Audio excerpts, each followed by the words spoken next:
وما يذكر إلا أولو الألباب.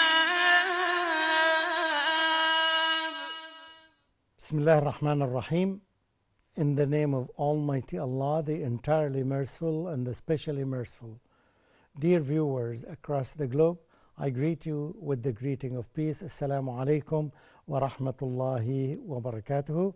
And I hope you work hard on this message to spread peace among people by greeting, by saying, and by actions, most importantly, so that we would live a better life than the one that we are living right now.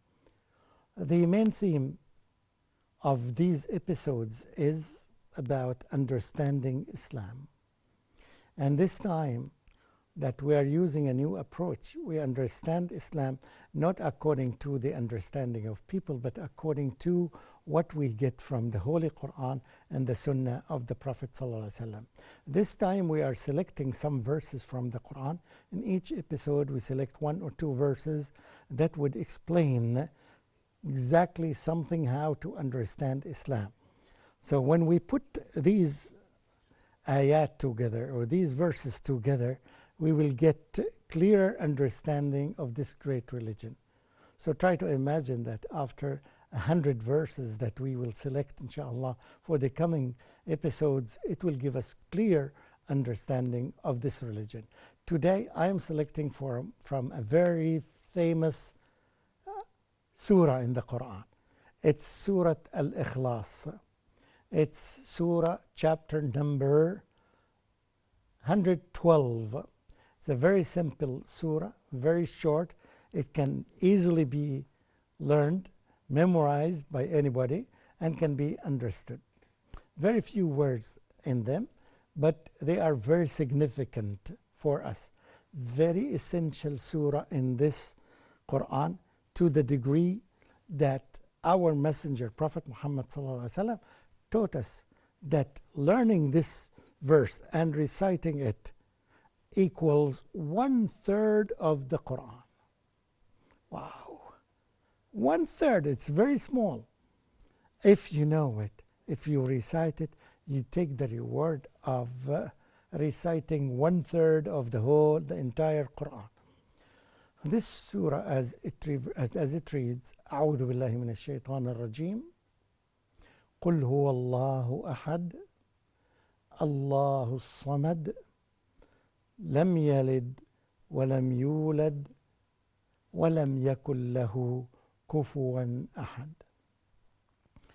The general meaning of it, before I go into details, say. So Allah subhanahu wa ta'ala is commanding Muhammad sallallahu alayhi wa sallam to say, قل هو الله أحد. He is Allah, the One. And He is As-Samad. And I will explain this word As-Samad. So first of all, the word Ahad. Generally speaking, it means one. Yet, in this chapter, as the scholars explain it, it refers to unique. Unique means one in every aspect, in every quality, in every attribute. Allah is the only one in it. No one looks like Him. No one is similar to Him. No other creature is like Him. So He is unique in every attribute that He has. Allah's Samad, and this is something very important, As-Samad has two segments in it. I'm using this to explain. So two parts that compose one thing. So when we understand, we have to understand these two parts so that we would understand the meaning of As-Samad. As-Samad is the one who all the creatures in this universe rely upon Him. They need Him. They depend upon Him. They cannot exist without Him. This is part of it.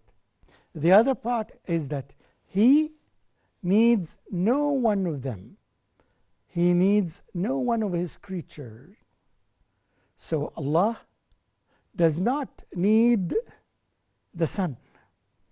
Allah does not need the water. Allah does not need the oxygen that people use. Allah does not need any human being or all human beings. Allah does not need the angels. Allah does not need relatives. Allah does not need children. Allah does not need assistants. But all those creatures, they need Him and they depend upon Him. Wow, what a beautiful meaning. It's enough to understand this about Allah subhanahu wa ta'ala. And it's enough to reflect upon this and ask yourself, does anyone in this universe have this attribute? All the creatures that Allah created need Allah to exist. The sun, the moon, the water, the oxygen, the planets, the galaxies, the stars, everything in this universe, all humans, all animals, all of them need Allah to exist. Without them, they cannot exist in this life. At the same time, He needs no one of them. And just look at this and ask yourself. And now I'm talking about to Muslims and non-Muslims. For the non-Muslims, ask yourself, does this quality that I mentioned, as-samad, apply to your God? Ask yourself. Does it apply to Buddha? Does it apply to Jesus? Does it apply to Muhammad? Does it apply to anyone? It does not. If it does not apply, so this God, this so-called God, is not a true God. Is a false God, regardless of His name. So this quality is very important for you to be able to have this criterion, and when you use it, when you apply it to the God that you worship, you will know, you will be able yourself to make a judgment yourself. You will know that this is a false God and not a true God, because He's not Samad. Ask yourself, whoever you worship or whatever you worship, can you exist without Him? If the answer is no, that means He is not a true God. So this is something that's very important, very essential for us Muslims to know and for us to tell other people about it. So they would be qualified to make their own judgment about any God in this world, whether He is false or whether He is not false. So this important, that's why we say that this surah equals 1/3 of the Holy Quran. And when you go to the other quality that comes after it, which is lam yalid wa lam yulad, He was never begotten and He never begets. In other words, it tells very smartly, and one application of being a samad is that He does not beget and He is never begotten, because this is an act of humans. It does not apply on Allah, to Allah subhanahu wa ta'ala. And that's why you need to understand these linguistic words, because they make it very clear for you to make the right judgment.